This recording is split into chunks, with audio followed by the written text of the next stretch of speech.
Hello, my dear students. Today we are going to discuss a very important topic from the point of view of NEET, JEE as well as board examination.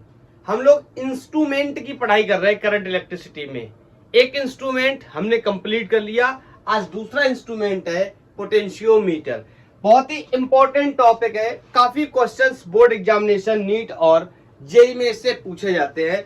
तो चलते हैं इसके concept के बारे में पहले discuss करते हैं और लेक्चर की लेंथ के हिसाब से डिसाइड करेंगे कि न्यूमेरिकल इसमें करने हैं या नेक्स्ट लेक्चर में शिफ्ट करने हैं. ओके, तो पोटेंशियोमीटर क्या करता है? पोटेंशियोमीटर मीटर ब्रश क्या करता था? किसी अननोन रेजिस्टेंस के बारे में बताता था. ये क्या करता है?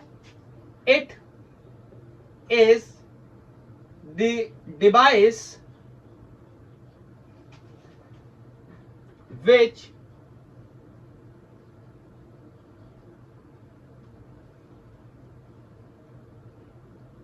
used to measure potential difference accurately. ये पोटेंशियल को मेजर करता है, एक्यूरेटली मेजर करता है. क्वेश्चन पैदा होता है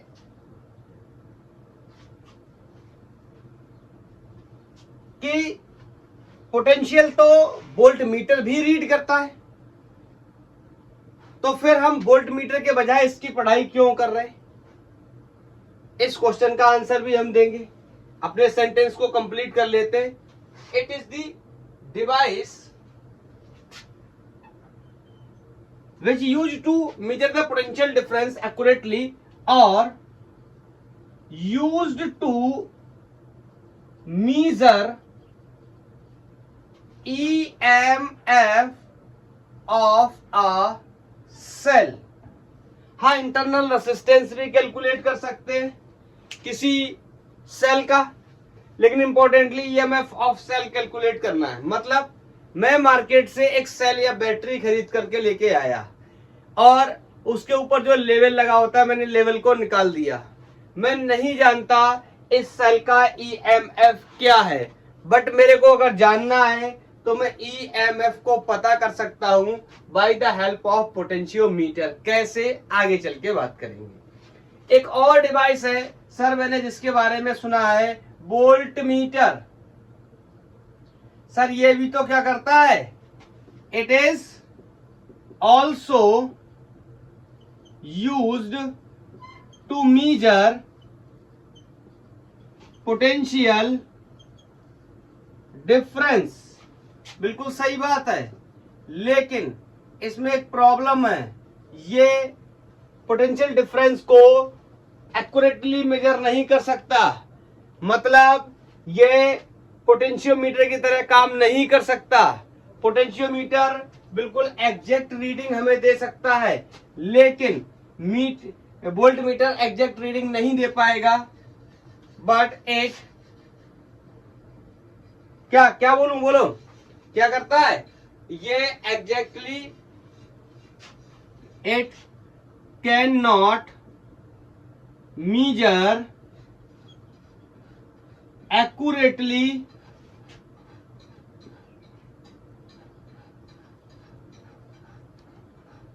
because of potential drop. Potential का क्या हो जाता है? ड्रॉप हो जाता है. इस वजह से ये एग्जैक्ट रीडिंग नहीं दे सकता. इस वोल्ट मीटर की भी पढ़ाई हम लोग करेंगे. नेक्स्ट जो इंस्ट्रूमेंट आएंगे हमारे वो वोल्ट मीटर और एमीटर ही होने वाले हैं. मैंने यहाँ पे आपको थोड़ा बहुत इसके बारे में बता दिया कि हम इसका यूज क्यों करते हैं, इसका यूज क्यों नहीं कर सकते. क्वेश्चन पूछा जाता है why we prefer potentiometer over the voltmeter. तो answer is very clear. potentiometer can give the accurate reading but voltmeter cannot. Okay, उसके बाद में हम ये भी बता सकते हैं कि वोल्ट मीटर किसी सर्किट में हम लगाते हैं और पोटेंशियल किसी का नाप सकते हैं, किसी ब्रांच का नाप सकते हैं। पोटेंशियोमीटर की क्या खास बात है, पोटेंशियोमीटर वोल्टमीटर तो सॉरी वोल्टेज तो नापेगा ही नापेगा, साथ में किसी अननोन सेल का ईएमएफ भी बता सकता है, उसके साथ साथ किसी इंटरनल रेसिस्टेंस के बारे में भी बता सकता है किसी सेल के। बोलो क्लियर है? तो चलो देख लेते हैं कैसा दिखाई देता है एक पोटेंशियोमीटर। अच्छा मैं आपसे एक सवाल और पूछूं, अगर वोल्ट मीटर ड्रॉप ना करे पोटेंशियल को तो यही क्या बन जाएगा, पोटेंशियोमीटर। सोच करके देखो कि वोल्ट मीटर और पोटेंशियोमीटर में क्या डिफरेंस है। ये एग्जैक्ट रीडिंग दे सकता है, एक्यूरेट रीडिंग दे सकता है, ये नहीं दे सकता। अगर ये किसी तरीके से देने लग जाए तो यही क्या बन जाएगा, पोटेंशियोमीटर। तो मैं आपसे एक बात कह सकता हूं कि आइडियल वोल्ट मीटर ही क्या है, is a ammeter, sorry is a potentiometer. लेकिन आइडियल वोल्ट मीटर बनने के लिए एक स्पेसिफिक कंडीशन है, should have very high resistance, या वेरी हाई न लिख करके इंफिनिटी लिख दे रहा हूं, शुड हैव इंफिनिटी रेसिस्टेंस। बोलो ब्रैकेट में लिख दिया। आइडियल वोल्टमीटर की क्या पहचान है, शुड हैव इंफिनिटी रेसिस्टेंस, मतलब आइडियल वोल्टमीटर को ही इज कॉल्ड पोटेंशियोमीटर। लेकिन आपको पता है ये किसी को आइडियल बनाना इतना आसान नहीं है, किसी का रेसिस्टेंस इनफाइनाइट करना इज नॉट इजी। बोलो पॉसिबल नहीं है। बोलो क्लियर है? तो ये बेसिक इंफॉर्मेशन आपको मैंने दी। अब हम समझते हैं कि पोटेंशियोमीटर कैसा दिखता है, सुंदर दिखता है या नहीं दिखता है। बहुत ही सुंदर दिखता है। तो पोटेंशियोमीटर के हम लोग कंस्ट्रक्शन की बात करने जा रहे हैं। आप लोग हेडिंग लगा लो, कंस्ट्रक्शन।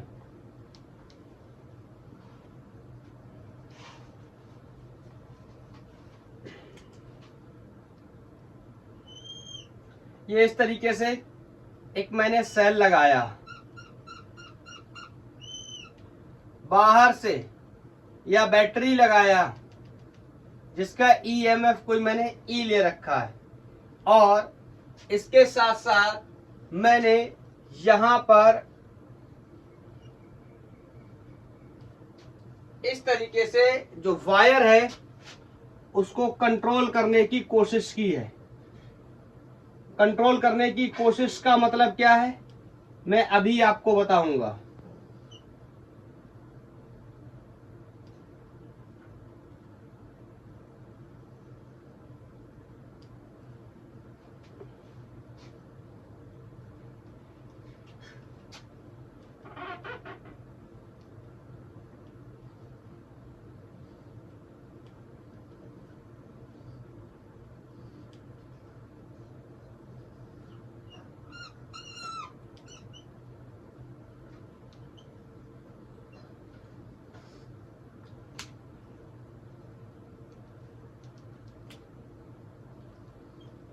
ये एक बेसिक कंस्ट्रक्शन है किसी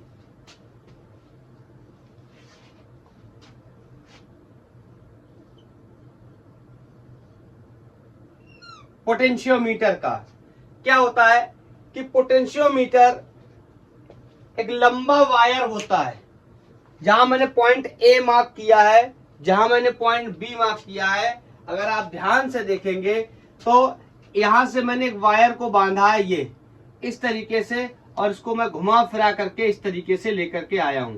घुमा फिरा कर लेकर आने का मतलब सिर्फ इतना है, ये जो वायर है ये काफी लंबा है। इसकी लंबाई जनरली 4 से 10 मीटर के आसपास होती है। तो मैं मान लेता हूं जो मैंने बनाया है ये 4 मीटर लंबा है। तो इसको 4 भागों में अगर मैं डिवाइड कर दूं तो मैं आपसे कह सकता हूं कि इतना वायर जो है ये 100 सेंटीमीटर का है, तो ये 200 हो गया, ये 300 हो गया और ये 400 हो गया। जस्ट रीडिंग के लिए मैं ऐसे ही लिख दे रहा हूं, ठीक है। और ये क्या है, ये वुडन ब्लॉक है,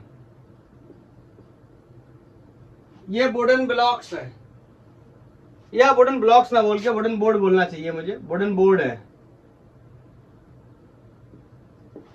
ऐसा क्यों किया गया है? देखो इतना लंबा वायर है, इसको मैनेज करना इजी तो है नहीं, तो मैंने क्या किया, इस तरीके से वुडन बोर्ड ले लिए, इस वायर को ले जाके इसमें फंसा दिया, फिर यहां से फिर से इस वायर को ऐसे बांध दिया, फिर यहाँ पे वुडन बोर्ड लगाया, फिर से इस तरीके से बांध दिया। क्वेश्चन पूछा जा सकता है कि ये तो वुडन बोर्ड है, ये तो वुडन बोर्ड है, तो यहां से करंट कैसे जाएगी? इसके अंदर कॉपर का स्ट्रिप लगा होता है, ठीक है, तो ये मत समझना ये इंसुलेटर हो गया। बोलो हाँ, यहां पर एक ऐसे में नीचे स्केल भी लगा देता हूं, एक स्केल भी लगा हो सकता है। क्लियर?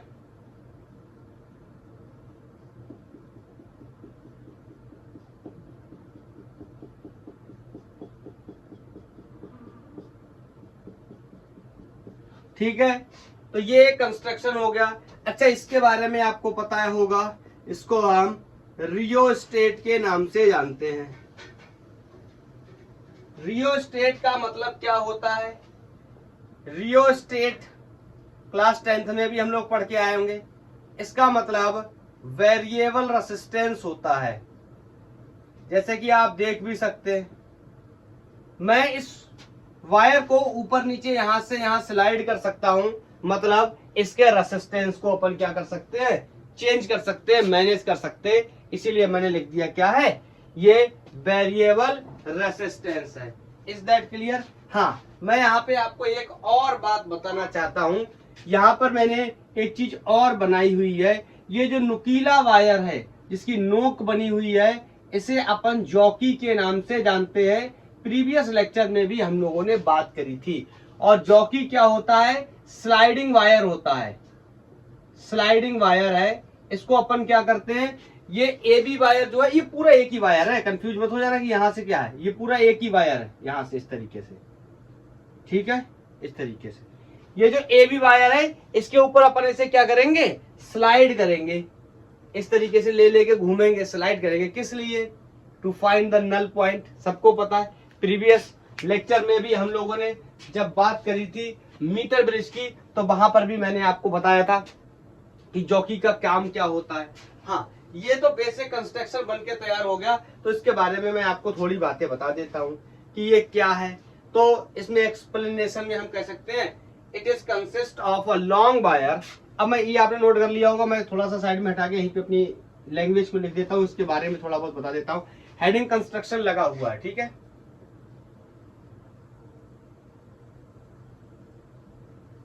ठीक है, आप लगा देना। It is consist of long wire, bracket में हम लोग मेंशन कर लेंगे 4 से 10 मीटर का हो सकता है ये वायर। मैंने 4 मीटर का ले लिया, 100 सेंटीमीटर, 200 सेंटीमीटर, 300 सेंटीमीटर और ये 400 सेंटीमीटर। इंपॉर्टेंट बात यह है, of uniform cross section area, ऐसा होगा ही होगा।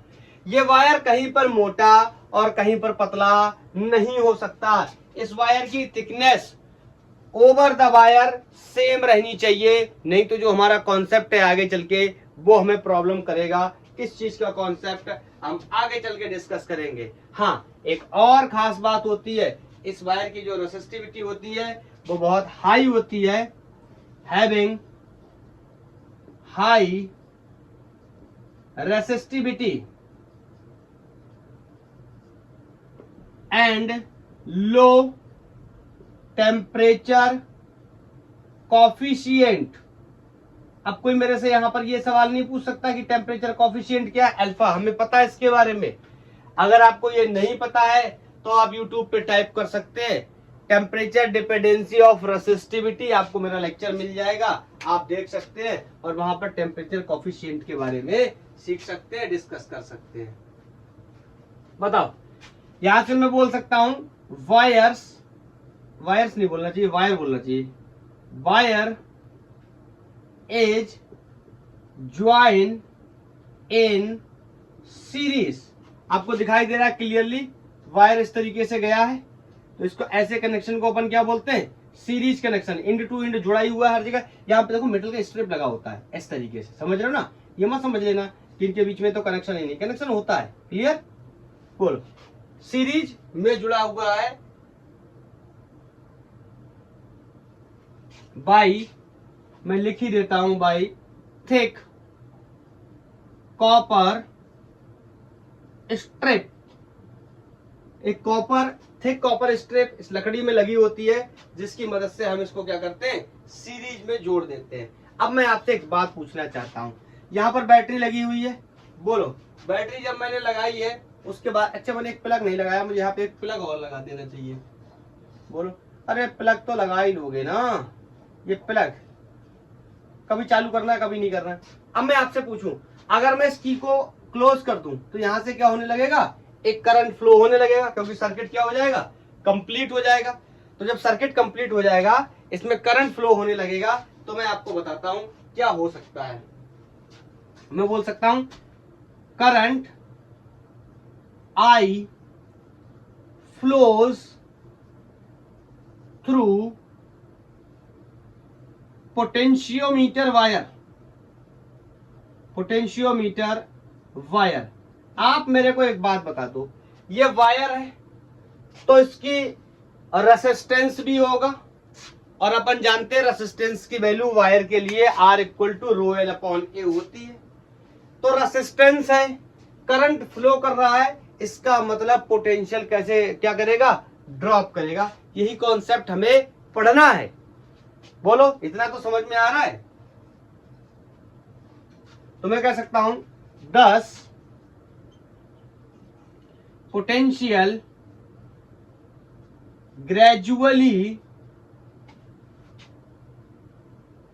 क्या कर रहा है, फॉल कर रहा है फ्रॉम ए टू बी, इस पॉइंट से लेके इस पॉइंट तक, बोलो। पोटेंशियल क्या कर रहा है, फॉल कर रहा है। हाँ, कितना पोटेंशियल फॉल कर रहा है, किस मैनर में पोटेंशियल फॉल कर रहा है, यही इसका बेसिक प्रिंसिपल है, जिसके बारे में हमें डिस्कस करना है। तो आपने ये नोट कर लिया होगा। मैं इस लैंग्वेज को हटाता हूं और इसके प्रिंसिपल के बारे में हम लोग डिस्कस करना अब शुरू कर देते हैं। तो हेडिंग लगा लेंगे प्रिंसिपल। ये बोर्ड एग्जामिनेशन में भी आता है, दैट्स व्हाई अपन इसका पूरा डेरिवेशन ही क्लियर कर रहे हैं। बोर्ड में आता है तो आप आराम से इसको कर पाओ। बोलो, मैं बोल सकता हूं इसका प्रिंसिपल क्या कहता है, तो हम इजीली बोल सकते हैं इसका जो प्रिंसिपल है ये क्या बताएगा, जब भी ए से करंट फ्लो करना शुरू करेगा और बी तक जाएगा तो इसका जो पोटेंशियल है वो ड्रॉप करेगा। कैसे ड्रॉप करेगा, इसी के बारे में हम लोग बात करने जा रहे हैं। तो मैं कह सकता हूं कि when current I flows through potentiometer wire, potentiometer wire A B, फिर बोलो आगे क्या होगा, पोटेंशियल क्या करेगा, ड्रॉप करेगा, बोलो। हाँ, इसमें एक बात और मैं बता दूं, potentiometer wire A B with uniform cross section. मैं इस बात को कई बार नोटिस कर चुका हूं या आपको बता चुका हूं, वायर मोटा पतला नहीं होना चाहिए। ऐसा हुआ तो क्या होगा, अभी आपको यहां पे समझ आ जाएगा। ऐसा हुआ तो क्या गड़बड़ी हो सकती है। तो मैं कह सकता हूं जो पोटेंशियल का ड्रॉप है across any length of wire, potential drop across any length of wire is directly proportional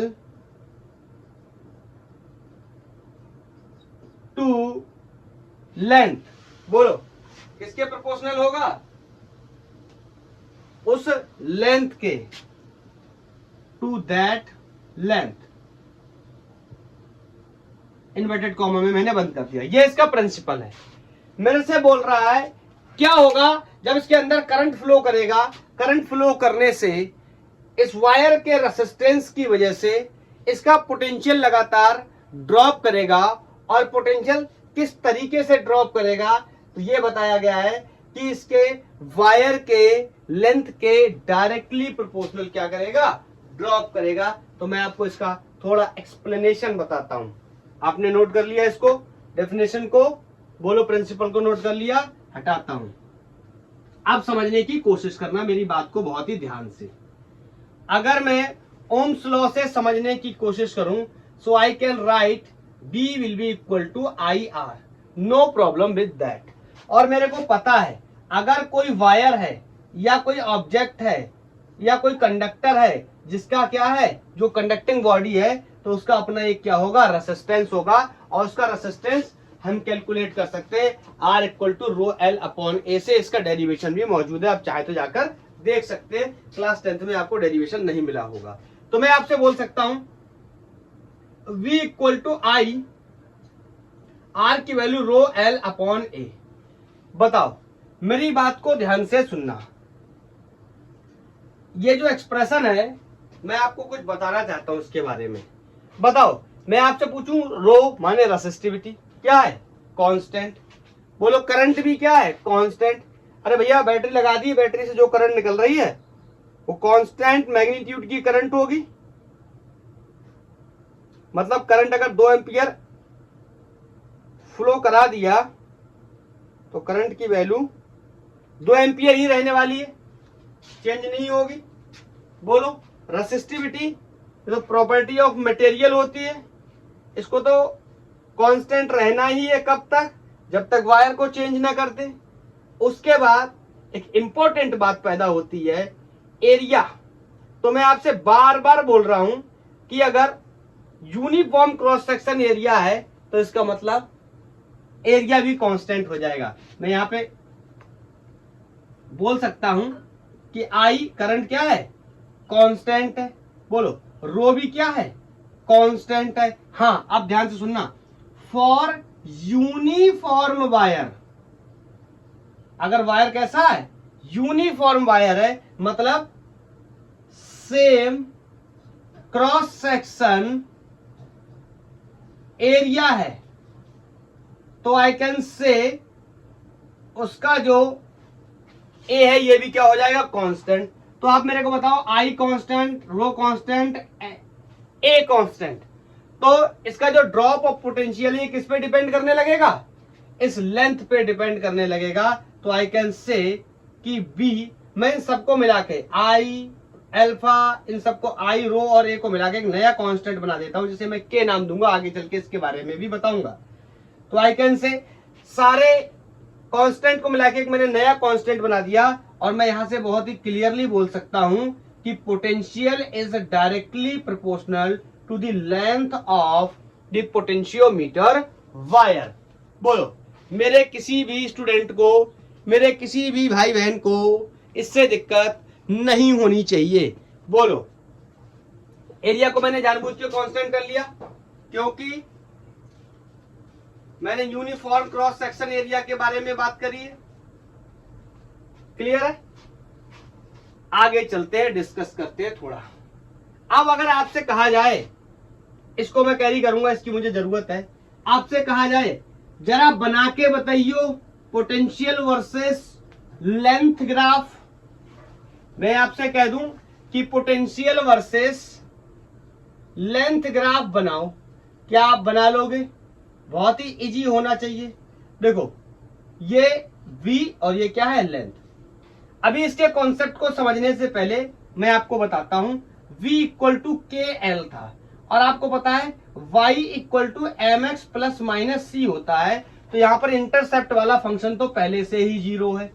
बोलो इसका मतलब ये किसको फॉलो कर रहा है, Y equal to M X type को। मैंने पोटेंशियल कहां लिया है, Y एक्सिस पे। बोलो और मैंने लेंथ कहां लिया है, एक्स एक्सिस पे, तो ग्राफ कैसा बन जाएगा? ग्राफ, ये आपको पता है स्ट्रेट लाइन की इक्वेशन होती है, इसमें इंटरसेप्ट नहीं है, तो straight line passing from origin, इस तरीके से पोटेंशियल वर्सेस लेंथ ग्राफ बन जाएगा। और बिल्कुल आपको समझना भी चाहिए, हर पर यूनिट लेंथ में पोटेंशियल का ड्रॉप सेम होने वाला है। बोलो, इसीलिए मैंने इसको y equal to M X से बना लिया। अगर आप किसके स्लोप की बात करेंगे तो आपके लिए बहुत ही आसान हो जाएगा इसका स्लोप निकालना। मैं ज्यादा नहीं बता रहा, यहाँ पर स्लोप क्या हो जाएगा, b अपॉन एल, और यही किसके बराबर होता है, k के बराबर। आप चाहो तो यहाँ tan थीटा लगा के निकाल लो आराम से, या डायरेक्ट यहाँ से कंपेयर कर लो। m इक्वल टू क्या है, k, और k को ही मैं क्या लिख सकता हूँ, b अपॉन एल। तो ये अपना ग्राफ हो गया पोटेंशियल वर्सेस लेंथ ग्राफ। कितना पोटेंशियल ड्रॉप करेगा इस लेंथ में वायर के इस हिसाब से। क्लियर? चलो थोड़ी सी बात इस के बारे में कर लेते हैं। सारी चीजें नोट्स में आप डालते रहना, बहुत ही इंपॉर्टेंट टॉपिक है ये। इसके क्वेश्चन अगर आपको पूरी जानकारी नहीं है तो आप सॉल्व नहीं कर पाएंगे, गलत हो जाएगा क्वेश्चन बहुत जल्दी। इसके बारे में डिस्कस करते हैं, के बारे में। के को एक्चुअली में हम लोग पोटेंशियल ग्रेडिएंट के नाम से जानते हैं, के।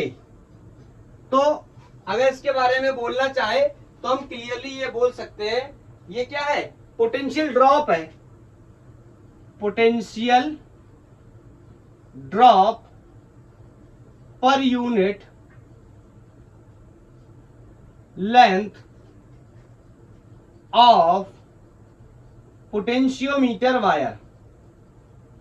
बोलो, इसका मतलब I can say K equal to B upon L, और इसको आज के नाम बाद क्या नाम देंगे अपन, पोटेंशियल ग्रेडिएंट। हाँ, अगर इसका यूनिट पता करना हो तो बहुत ही आसान हो सकता है हमारे लिए। पोटेंशियल का यूनिट वोल्ट और लेंथ का यूनिट मीटर, तो वोल्ट पर मीटर आपको इसका यूनिट क्वेश्चंस में दिखाई दे सकता है। बोलो, क्लियर? अब मुद्दे की बात ये आती है कि आपने ये बना लिया, सारी चीजें सही है, आपने इसको रेडी कर लिया, लेकिन हम इसका करेंगे क्या? तो पहला काम तो मैंने आपको बताया ही था कि पोटेंशियल मेजर कर सकते हैं, ऑफ कोर्स करेंगे। दूसरा सबसे इंपॉर्टेंट काम जो इसका है, अगर मैं इस सर्किट में 2 सेल लगा दूं, एक्स्ट्रा सेल ला करके मार्केट से मैं इसमें लगा दूं, तो मैं उन सेल्स का EMF कंपेयर कर सकता हूं और यू कैन से कैलकुलेट कर सकता हूं। अगर किसी एक सेल का EMF मुझे पता चल जाए तो दूसरे सेल का EMF मैं इजीली पता कर सकता हूं। पहला काम। दूसरा काम, कोई एक सेल है मैं मार्केट से खरीद कर लेकर आया, लेकिन उस सेल का इंटरनल रेसिस्टेंस मुझे नहीं पता है, तो I can calculate the internal resistance of a cell. हाँ, मैं इससे एक चीज और भी कैलकुलेट कर सकता हूं। कोई अगर मैं सेल मार्केट से लेकर के आया और I don't know about the EMF of the cell, yes I am talking about the EMF of single cell, लेकिन मैं आपको डबल सेल के बारे में बताऊंगा और इंटरनल रेसिस्टेंस के बारे में बताऊंगा। सिंगल सेल को हम इजीली टैकल कर सकते हैं। Is that clear? तो नेक्स्ट हेडिंग है कि इसका एप्लीकेशन क्या है, इसका इस्तेमाल क्या है, तो मैं आपको बताने जा रहा हूं। आप हेडिंग लगा लो, एप्लीकेशन ऑफ। इतना मैं रहने देता हूं, मेरा काम हो जाएगा, दोबारा से नहीं बनाना पड़ेगा। एप्लीकेशन ऑफ पोटेंशियोमीटर, हेडिंग है application of potentiometer. 2 important uses हैं इसके, मैं लिख ले रहा हूं। To compare the EMF of 2 cells. 2 cells का EMF कंपेयर कर लेंगे, और to calculate internal resistance of a cell. एक सेल का कितना इंटरनल रेसिस्टेंस होगा। जैसे हमने डिस्कस किया है ऐसे ही हम इसके हेडिंग भी लगा लेंगे। तो आप सबसे पहला हेडिंग लगा लेंगे comparison of EMF of two cells. ठीक है, फिर इसके बाद हम लोग इंटरनल रेसिस्टेंस की भी बात करेंगे। मैंने ये पोटेंशियोमीटर बना रखा है, आधा बना हुआ है, मैं इसमें अब 2 सेल लगा देता हूं। तो 2 सेल लगाने के बाद मैं इसको दोबारा से बनाता हूं। ये अपना पोटेंशियोमीटर वायर था,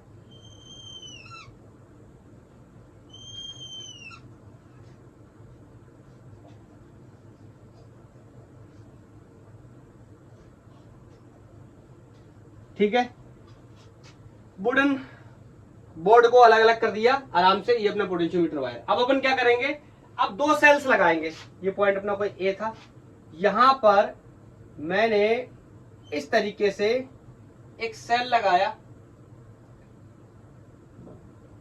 और एक सेल और लगाया। लेट्स से इसका EMF कोई E1 है, इसका EMF कोई E2 है। यहां पर मेरे को थोड़ा सा एक काम और करना है, जगह की थोड़ी सी कमी हो जाएगी वरना। यहां पर मैं एक सेपरेट की लगाऊंगा। क्यों, आगे चल के इस बात के बारे में पता चल जाएगा।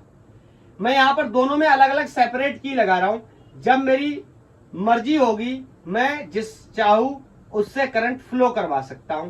तो यहां पर मैंने A और B करके 2 प्लग एक्स्ट्रा लगा लिए। और ये तो ज्यादा आगे निकल गया, कोई बात नहीं, मैं इसको आगे बढ़ा दूंगा। यहां पर मैंने रेसिस्टेंस बॉक्स लगाया। क्यों लगाया आगे चल के भी बता दूंगा मैं।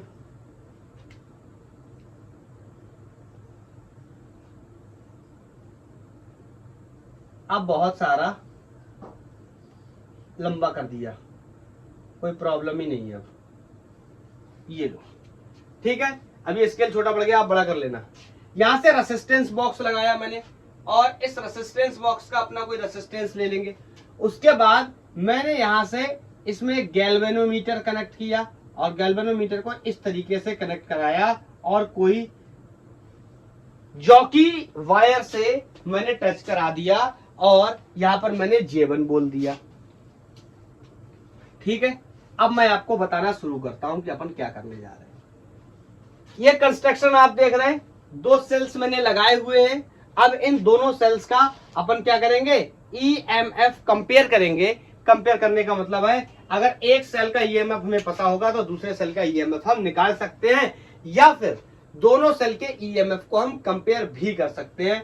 तो हमारा क्वेश्चन पैदा होता है कि कैसे करेंगे। तो सबसे पहले मैं आपको थोड़ा बहुत इसके कंस्ट्रक्शन के बारे में बताता हूं। तो बताओ, सेल के दोनों पॉजिटिव टर्मिनल किससे कनेक्टेड है, पॉइंट ए से, जो कि कहां है, पोटेंशियोमीटर वायर पे है।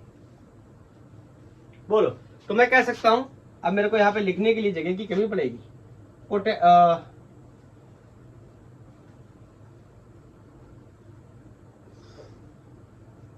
फिर से छोटा करना पड़ गया, देख रहे हो।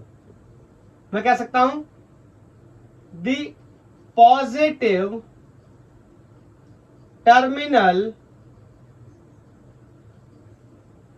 terminals of both cells are connected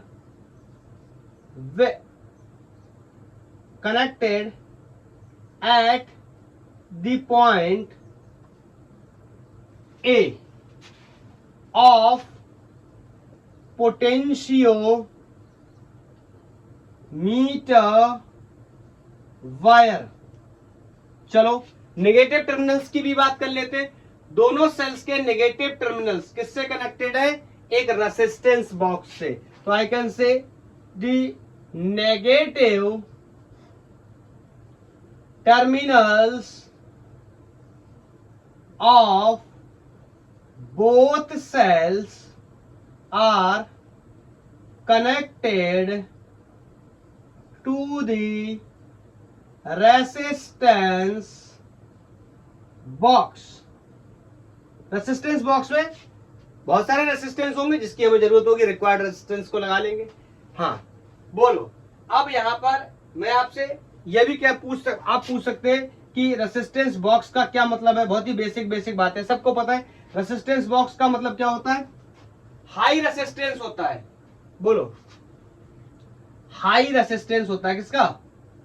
resistance box का।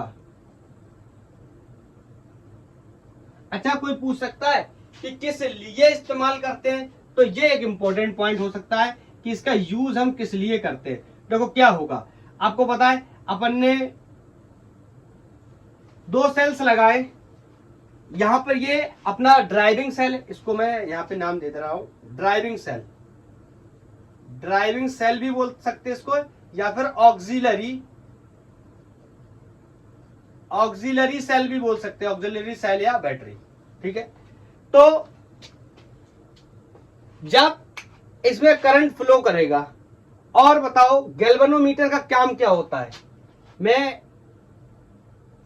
गैल्वेनोमीटर का काम करंट को रीड करना नहीं, एक्चुअली में डिटेक्ट करना होता है। टू डिटेक्ट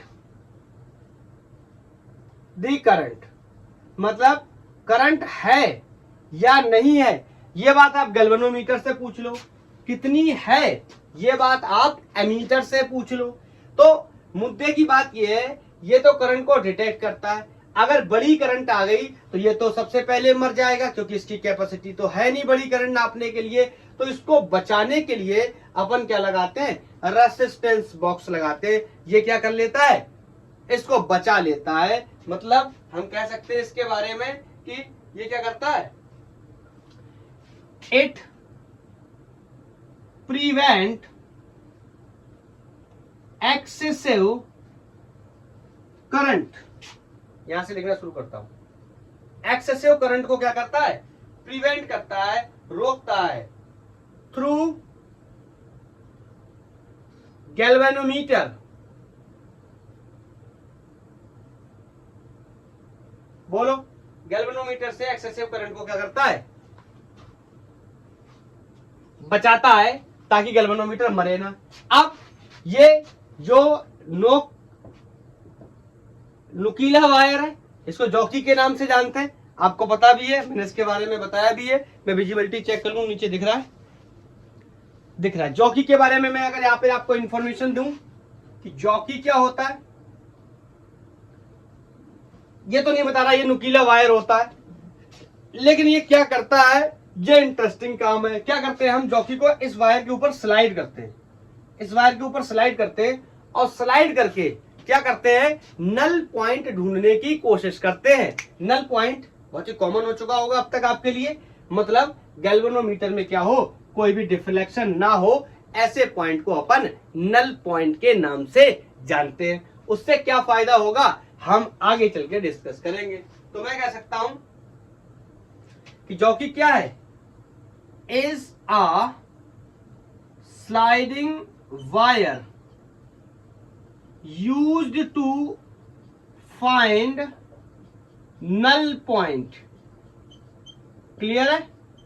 नल पॉइंट को आप ब्रैकेट में ये भी लिख सकते हैं, when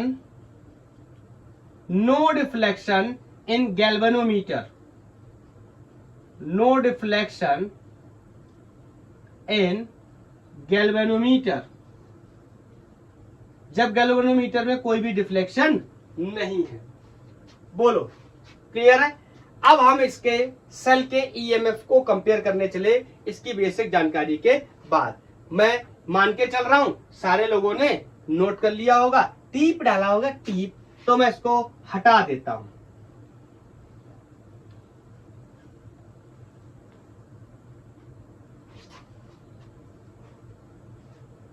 पूरा बेहतर तरीके से सीखेंगे। बोर्ड में भी 6-7 नंबर में आता है, जो भी आता हो 5-6 नंबर में आता होगा, आई डोंट नो।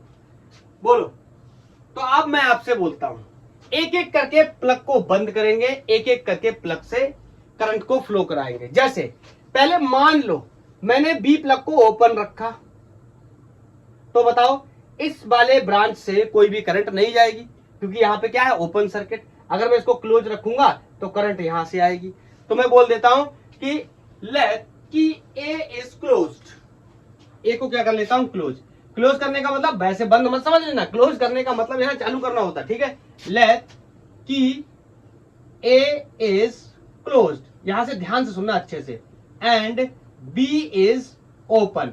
अब बताओ अगर ये क्लोज है और ये ओपन है तो यहां से कोई भी करंट नहीं जाएगा, ऊपर वाले से करंट जाएगा और अपन क्या करेंगे, यहां पर गैल्वेनोमीटर को स्लाइड करते हुए, सॉरी इस जॉकी को स्लाइड करते रहेंगे और कहीं एक जगह पे हमें क्या मिल जाएगा, नल पॉइंट मिल जाएगा। तो हम मान ले रहे हैं कि हमें ए J1 डिस्टेंस पे क्या मिल गया, नल पॉइंट, ऐसा मान ले रहे हैं हम लोग। बोलो बोलो। तो मैं कह सकता हूं and get null point at a J1 distance, किसी को कोई डाउट नहीं होना चाहिए, ए J1 डिस्टेंस, यहां से यहां तक की जो लेंथ है इसके ऊपर अपन को क्या मिल गया, बोलो क्या मिल गया, नल पॉइंट। तो मैं यहां पे लिख सकता हूं कि लेट से ए J1 को आप क्या मान लो, कोई L1 मान लो, कुछ भी मान लो, क्या फर्क पड़ता है। बोलो मतलब ये डिस्टेंस कितनी हो गई, बार बार मैं लिख के इसको खराब नहीं करना चाहता, L1 डिस्टेंस हो गई। बोलो तो मैं आपसे पूछूं कि पोटेंशियल का ड्रॉप कितना होगा, आपके लिए बहुत ही आसान होने वाला है। पोटेंशियल का ड्रॉप कितना हो जाएगा, तो आप कहोगे E1 से करंट पास कर रहा है तो आई कैन से E1 will be equal to, बोलो क्या होता था, K times of length, length कितनी है A J1, so I can से K A J1 को ही मैं L लिख सकता हूं, इसको इक्वेशन 1 बना लिया मैंने। बोलो इस E1 सेल से कितना पोटेंशियल ड्रॉप होगा, दिस इज KL1। बोलो क्लियर है। अब मैं तुमसे बोलूं कि मान लो ये वाला सेल, सॉरी ये वाला सर्किट ओपन हो जाए और ये वाला सर्किट क्लोज हो जाए, तो यहां इसकी कोई एक और दूसरी लोकेशन मिल जाएगी, मैं मान लेता हूं यहां कहीं मिल जाएगी, इसको अपन J2 नाम दे देंगे और इस डिस्टेंस को अपन क्या नाम दे देंगे, L2। बोलो तो मैं इस स्केल को हटा देता हूं, इसका मेरे लिए कोई खास काम नहीं बचा है, तो मैं यहां पर आपको मेंशन करके बताता हूं। देखो भैया पूरे प्रोसीजर से पढ़ोगे ना तभी ये समझ आएगा। अगर आप सर्च कर रहे हो यूट्यूब पे कि पोटेंशियोमीटर इन 5 मिनट, तो 5 मिनट जैसा ही हो जाएगा। नीट और IIT के बहुत ही अच्छे सवाल आते हैं इससे। जब तक पूरा कॉन्सेप्ट आपकी पकड़ में नहीं होगा ना, आप सॉल्व नहीं कर पाओगे। आप क्या समझ रहे हो कि मैं ये फालतू में लिख लिख के आपको इतना बता रहा हूँ या पसीना निकाल के इसका कोई सिग्निफिकेंस है? आगे चल को आपको समझ में आएगा, जब पूरा आप पढ़ लोगे और क्वेश्चंस की प्रैक्टिस करोगे तब आपको समझ आएगा कि हाँ मैंने बहुत ही बेहतर पढ़ा, टाइम दिया लेकिन बेहतर पढ़ा। बोलो अभी अपन क्या बोल सकते हैं, let B is closed and A is open.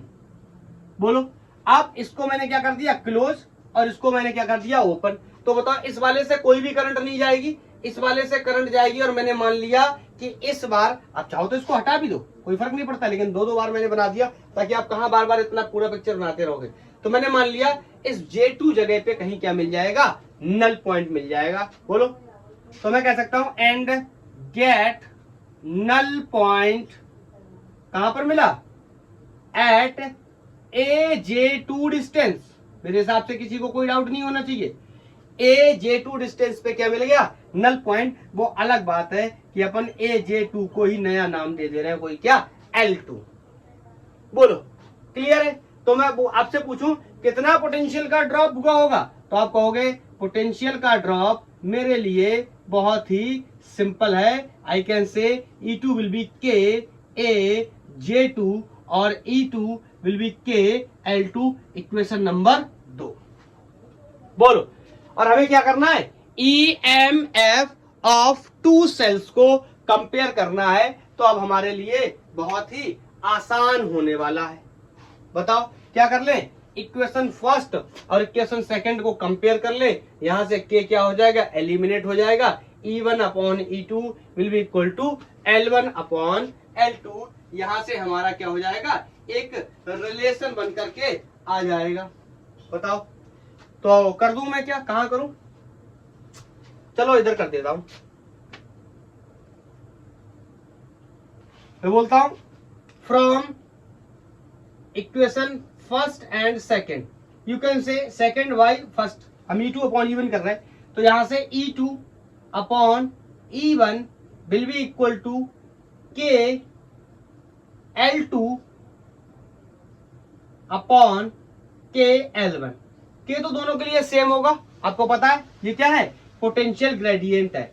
तो यहां से E2 अपॉन E1 की वैल्यू L2 अपॉन L1 आ गई। यहां से अपन क्या कर सकते हैं, कंपेयर कर सकते हैं। देखने को तो मात्र इतना सा रिजल्ट है, अगर किसी के दिमाग में ये भ्रम है तो मैं पहले क्लियर कर देता हूं कि मैं इस फॉर्मूले को याद कर लूंगा, मेरे सवाल सॉल्व हो जाएंगे। हाँ आप सही सोच रहे हो, अगर बोर्ड्स में नॉर्मल सवाल आते हैं तो, लेकिन अगर आप नीट या IIT के बारे में सोच रहे हो तो आप फॉर्मूला याद करके सवाल को सॉल्व नहीं कर पाओगे, आपको इस तरीके से उलझा देगा, आप समझ ही नहीं पाओगे कि क्या कह रहा है अगर आपको पूरी जानकारी नहीं है तो। बोलो, तो अब मैं इसको हटा दे रहा हूं। हाँ, अब अगर मैं आपसे ये कह दूं कि मान लो E1 क्या है, स्टैंडर्ड सेल है। स्टैंडर्ड सेल का मतलब वी नो क्या, EMF ऑफ E1 अगर हमारे लिए नोन है तो हम यहां से E2 को भी कैलकुलेट कर सकते हैं। This is going to be E1 L2 upon L1। यहां से हम E2 की वैल्यू को भी निकाल सकते हैं। बोलो, कंपेयर भी कर सकते हैं इस तरीके से और किसी भी वैल्यू को फाइंड आउट भी कर सकते हैं अगर एक हमारे लिए गिवन है तो। बोलो, क्या आप मेरी बात को समझ पाए, और इस रिजल्ट को आप नोट कर लो, दिमाग में भी रखना है, लेकिन सिर्फ इसको याद रख के सारे क्वेश्चन सॉल्व हो जाएंगे ऐसा बिल्कुल भी नहीं है। बोलो, इज दैट क्लियर। अब हम, अच्छा इसके बारे में एक पॉइंट मैं आपको और भी बताना चाहता हूं, उसके बाद हम लोग डिस्कस करेंगे इसके इंटरनल रेसिस्टेंस के बारे में। आई थिंक नोट कर लिया होगा। मैं आपको एक बात बताना चाहता हूं, ये जो अप्लाइड बैटरी है, जो ड्राइविंग सेल है, इसका EMF इन दोनों सेल के मुकाबले हमेशा बड़ा होना चाहिए, नहीं तो हम दो सेल का EMF कभी कंपेयर नहीं कर पाएंगे। आप मेरे से क्रॉस क्वेश्चन पूछ सकते हैं, सर ऐसा क्यों, बताओ। अगर ये सेल बड़े हो गए तो जो पोटेंशियल का ड्रॉप इस वायर पे आएगा, जॉकी पे आएगा, वो कभी भी नल पॉइंट खोज ही नहीं पाएगा, नल पॉइंट पता ही नहीं कर पाएगा। इनसे हमें क्या मिल रहा है, नल पॉइंट, जो कि स्लाइड करके, और अप्लाइड बैटरी, ड्राइविंग बैटरी छोटी हो गई और ये बड़े हो गए तो नल पॉइंट ही नहीं मिलेगा कभी। और नल पॉइंट अगर नहीं मिला स्लाइडिंग वायर जॉकी की हेल्प से, तो हम इस प्रिंसिपल का यूज नहीं कर सकते, हमारे कोई काम का नहीं है। तो मैं यहां पे आपको नोट पॉइंट में एक बात बताता हूं, ये बात आप ध्यान रखना। जेई वगैरह में बाउंसर मार सकता है, तो हमें इस बात को अच्छे से रखना होगा। बहुत लंबा चौड़ा क्वेश्चन पूछ सकता है और उसके बाद में आप निकालते रह जाओ और आपको इतनी बेसिक इंफॉर्मेशन ना हो, और एक ऑप्शन ये भी दिया हो कैन नॉट फाइंड, और हम उसकी तरफ ध्यान ही ना दे, निकालते निकालते परेशान हो जाए। समझ गए। तो मैं कह सकता हूं to get null point on AB wire, अब तो शॉर्ट में लिख दे रहा हूं, बोलो, नल पॉइंट पता करने के लिए AB वायर पे it is necessary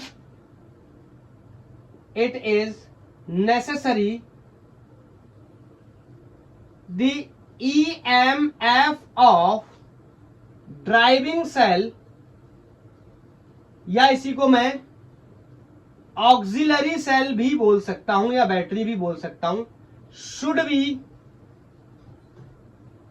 greater than EMF of both cells, E1 and E2 मैंने ब्रैकेट में ये लिख भी दिया। बोलो, और आप बिल्कुल क्लियर तरीके से समझ भी गए कि अगर ये E1 और E2 बड़े हुए तो नल पॉइंट नहीं मिलेगा, और अगर नल पॉइंट नहीं मिला तो we can not write E1 equal to K1 L1 like that. बोलो, अगर हम वो नहीं लिख पाएंगे तो हम कॉन्सेप्ट को फिर तो ड्राइव ही नहीं कर सकते। बताओ, अब हम इसके दूसरे एप्लीकेशन की बात करेंगे जिसमें हम इंटरनल रेसिस्टेंस पता करने वाले हैं। चलो तो हेडिंग लगा लो आप लोग कि अब ये कंपैरिजन तो अपना हो चुका। अब किसी एक सेल का क्या निकालने वाले हैं, इंटरनल रेसिस्टेंस निकालने वाले हैं। तो heading number 2, to calculate the internal resistance of a cell, इसके बारे में भी डिस्कस कर लेते हैं।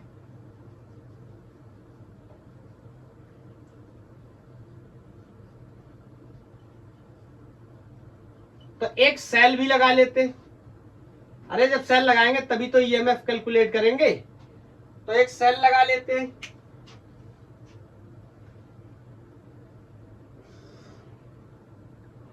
एक सेल लगाएंगे तो ये दो दो रीडिंग थोड़ी आने वाले हैं।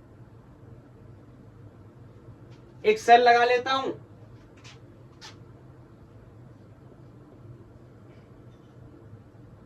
इसके साथ यहां पर ऊपर आरबी रेसिस्टेंस बॉक्स लगा लेता हूं। इसका रेसिस्टेंस कोई आर मान लेता हूं, ठीक है, कोई जो भी हमें वैल्यू सेलेक्ट करनी होगी। हाँ, यहां पर एक प्लग लगाना पड़ेगा, ठीक है, जरूरत के हिसाब से यहां पर मैनेज करेंगे। फिर यहां से अपन एक जॉकी को लगाएंगे और फिर वही कहानी, पोटेंशियोमीटर वायर के ऊपर अपन क्या करेंगे, इसको स्लाइड करेंगे। और मैं मान लेता हूं कि यहां कहीं आकर जॉकी ने क्या दे दिया, नल पॉइंट दे दिया। बोलो, अब मैं इस की को K1 नाम दे रहा हूं, इस की को K2 नाम दे रहा हूं, और मैं आपसे बोलूं when K1 is closed and K2 is open, तो आप मेरे को सिंपली बता सकते हो K1 क्लोज है, मतलब यहां से करंट तो पास कर रहा है, लेकिन ऊपर ये ऊपर वाली ब्रांच में कोई भी करंट नहीं जाएगा। तो अगर मेरे को पोटेंशियल का ड्रॉप लिखना हो, अब मैं शॉर्ट में थोड़ा सा कर सकता हूं, तो मैं लिख सकता हूं, बोलो बोलो, क्लियर है? ठीक है, यहां ऊपर करंट नहीं जाएगी, यहां नीचे से करंट होते होते यहां जाएगी, और पोटेंशियल का drop E1 equal to K times of L1 मुझे मिल जाएगा। अब ये मत कह देना कि K1 is open and K2 is close. अरे इसके क्लोज होने से क्या हो जाएगा, ड्राइविंग करंट तो यहां से आएगी ना, ड्राइविंग बैटरी से आएगी, मतलब अब दोनों ही क्या कर दे रहा हूं, क्लोज। बोलो, when K1 and K2 both are closed. अरे भैया ये मत कह देना कि सर इसको ओपन है इसको क्लोज कर दूं। अरे ये तो मेन सेल है, इसको ओपन कर देंगे तो आगे की कहानी खत्म ही हो जाएगी, करंट ही नहीं जाएगी। बोलो, तो मैं आपसे एक सवाल पूछना चाहता हूं। अब मेरे लिए यहां पर एक बड़ा विषय है कि मेरे को क्या करनी है, फाइंड करनी है, फाइंडिंग दी बैलेंसिंग लेंथ। अब मेरे को बैलेंसिंग लेंथ के बारे में क्या करना है, पता करना है। तो मैं कैसे पता करूंगा बैलेंसिंग लेंथ के बारे में? अब यहां पे मैं आपको एक बात बताता हूं, फॉर किसके लिए, मैंने आपको टर्मिनल वोल्टेज का डेफिनेशन बताया था, टर्मिनल वोल्टेज का एक्सप्लेनेशन बताया था। मैंने कहा था बैटरी या सेल के दो एंड्स के अक्रॉस जो भी पोटेंशियल का ड्रॉप होता है उसे हम टर्मिनल वोल्टेज के नाम से जानते हैं। तो बताओ, अगर ये भी क्लोज है, यहां से भी करंट फ्लो कर रहा है, तो या तो मैं ऐसा बोल दूं कि इस सर्किट में जितना करंट फ्लो कर रहा है उसे हम टर्मिनल वोल्टेज बोलेंगे, पहली बात। या फिर मैं ऐसा बोल दूं कि इन दो पॉइंट्स के अक्रॉस जो भी पोटेंशियल का ड्रॉप है, दो टर्मिनल के अक्रॉस जो भी पोटेंशियल का ड्रॉप है, दैट इज टर्मिनल वोल्टेज। मतलब इस बार मैं ईएमएफ की बात अब नहीं कर सकता, अब मैं बात करूंगा किसकी, टर्मिनल वोल्टेज के लिए, या टर्मिनल, आगे लिख रहा हूं, terminal potential, for terminal potential difference. बोलो, तो टर्मिनल पोटेंशियल डिफरेंस कैसे काम करता है ये हमें बहुत ही अच्छी तरीके से पता है, हम लोग पूरी पढ़ाई कर चुके हैं। तो मैं बोल देता हूं, let's say balancing length for terminal potential difference या टर्मिनल वोल्टेज इज L2। मैंने कोई लेंथ क्या मान ली, L2 मान ली, और मैं यहाँ पे क्लियरली लिख सकता हूं क्या, ये तो अपना पुराने आर्टिकल का था शायद, तो इसको मैं हटा देता हूं, ठीक है, इधर बता देता हूं। तो मैं लिख सकता हूं V equal to K times of L2। Is this clear? Terminal voltage की मैंने क्यों बात करी, क्या आपको समझ आया? जब इसमें करंट जाएगी तो रेसिस्टेंस बॉक्स में कोई ना कोई पोटेंशियल का ड्रॉप होगा, कोई ना कोई रेसिस्टेंस लगा होगा, और पोटेंशियल का जब ड्रॉप होगा तो ये वाला जो ड्रॉप ऑफ पोटेंशियल है ये क्या कहलाएगा, टर्मिनल वोल्टेज। अगर इसके अक्रॉस ड्रॉप होता, जैसे प्रीवियस केस में हमने बात करी, इसके अक्रॉस ड्रॉप हुआ था, तो उसको हमने क्या नाम दिया था कि सेल से कितना पोटेंशियल ड्रॉप हुआ ईएमएफ के टर्म्स में। अब मेरे हिसाब से बात क्लियर है। अगर आप नहीं जानते हैं टर्मिनल वोल्टेज वगैरह के बारे में, तो मेरा lecture cell internal EMF and terminal voltage का आप कॉन्सेप्ट देख सकते हैं, आपको पता चल जाएगा। बोलो इक्वेशन 1 और 2 को समझो। मैंने इसको इक्वेशन को 1 बना दिया, तो मैं यहाँ पे इक्वेशन 1/2 कर लेता हूं। तो यहां से E1 upon B will be equal to K L1 upon K L2। यहां K से K मर गया, लेकिन प्रॉब्लम क्या है, ये मेरे को नहीं चाहिए। मुद्दे की बात ये है कि E1 upon B L1 upon L2 ठीक है, जरूरत पड़ेगी तो कर ले जाऊंगा इससे, लेकिन मेरे को तो इंटरनल रेसिस्टेंस कैलकुलेट करना है। तो मैं मान लेता हूं कि इस सेल का इंटरनल रेसिस्टेंस क्या है, R है। बोलो, उसके बाद मैं डिस्कस करूंगा, बताओ। तो मैं बोल देता हूं कि मैं मान लेता हूं ये जो सेल अपन ने लगाया है, इसका जो इंटरनल रेसिस्टेंस है ये क्या है, R है। Let's say internal resistance of cell is R। बोलो अब क्या होगा, इसमें अपन करंट फ्लो कराएंगे। बोलो, तो जब करंट फ्लो करेंगे तो क्या होगा, पोटेंशियल का ड्रॉप होगा। मैं बोल सकता हूं आगे, व्हेन करंट फ्लो थ्रू, बोलो current flow through cell, cell से क्या हो रहा है, करंट फ्लो कर रहा है, when it is shunted. Shunted मतलब जब इस सेल को क्या किया गया है, शंट किया गया है इसके साथ। शंट करने का मतलब मैं आपको बता दे रहा हूं, connected a resistance in parallel, एक ही बात है। शंट करना बोलूं या रेसिस्टेंस को पैरेलल में कनेक्ट किया है, एक ही बात है। जब आपको पता है, जब इस सेल से करंट फ्लो करेगा, अपन ने इसको शंट किया हुआ है, मतलब पैरेलल में लगाया हुआ है। तो अगर मैं किसके बारे में बात करूं, अच्छा पैरेलल क्या किया गया, शंट किया गया है या कनेक्ट किया गया है इन पैरेलल विथ रेसिस्टेंस के बारे में भी बता देता हूं, विथ रेसिस्टेंस कैपिटल R। जो आरबी बॉक्स था, इसका रेसिस्टेंस अपन ने कितना मान के रखा है, R मान के रखा, जो भी हमें जरूरत है हमने वो लगा लिया।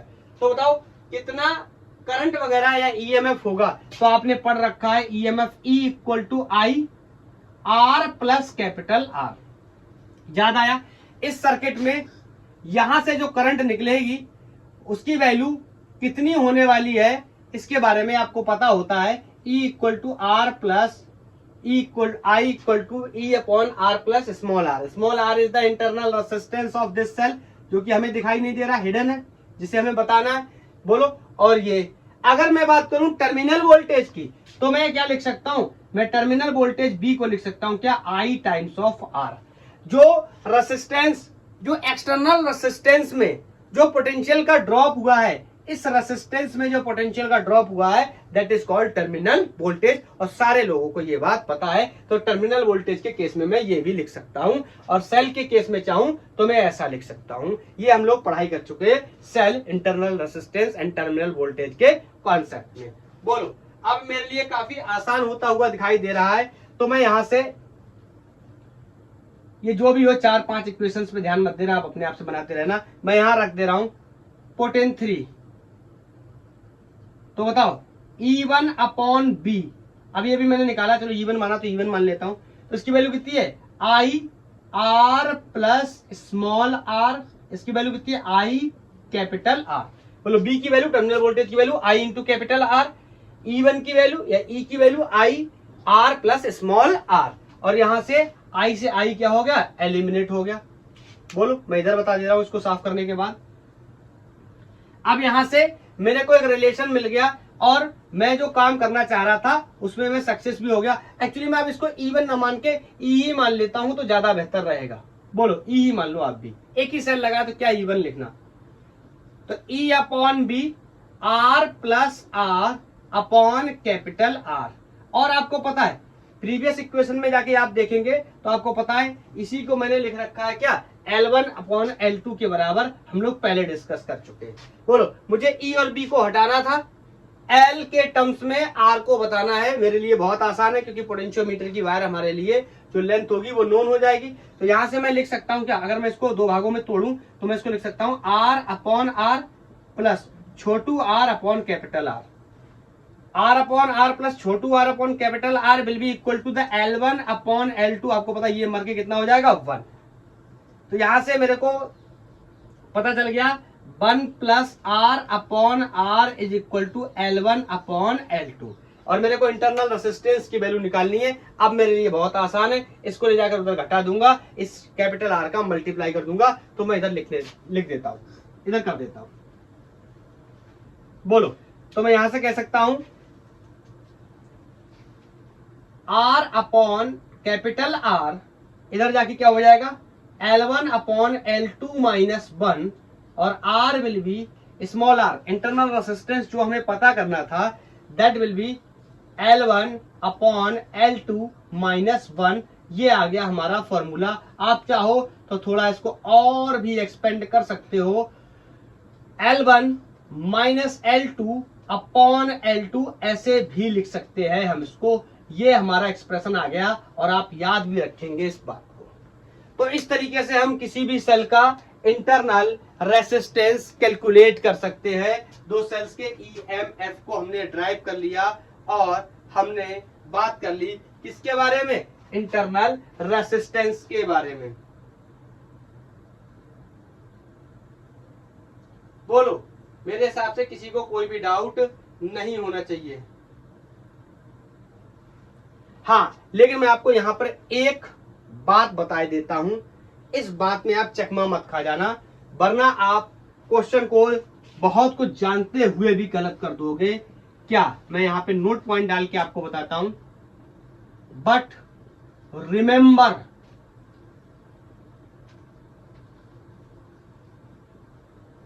what are L1 and L2, very important. L1 क्या है, बैलेंसिंग लेंथ है, तब कब, जब सेल से करंट पास हो रहा है। L1 is balancing length when current is passing from cell. ऐसे ही L2 के केस में क्या है, बैलेंसिंग लेंथ है when current is passing from the resistance box. इसका मतलब टर्मिनल वोल्टेज के बारे में बात कर रहा है। तो क्वेश्चन में लैंग्वेज में लिख करके देगा, हमें यह समझना होगा कि कौन सा L1 है और कौन सा L2 है। आप यहां पे मेंशन कर लेना, बैलेंसिंग लेंथ है किसके लिए, जब करंट रेसिस्टेंस बॉक्स से पास कर रहा है, या यू कैन से जब टर्मिनल वोल्टेज की बात की जाएगी उस दौरान जो लेंथ मैंने मान के रखी है दैट इज L2। जब सेल से पास करेगा करंट, कितना ड्रॉप ऑफ पोटेंशियल होगा, तब जो लेंथ मैंने मान के रखी है दैट इज L1। बोलो आई थिंक बहुत ही अच्छे से पढ़ाई की हम लोगों ने और ये कॉन्सेप्ट सबका बहुत अच्छे से क्लियर हो गया होगा। लेक्चर की लेंथ भी अच्छी खासी हो गई है, तो अपन इसका पार्ट 2 बनाएंगे इसके क्वेश्चंस के लिए। तो आज के लिए इतना ही, थैंक यू, धन्यवाद, पढ़ाई करते रहिए।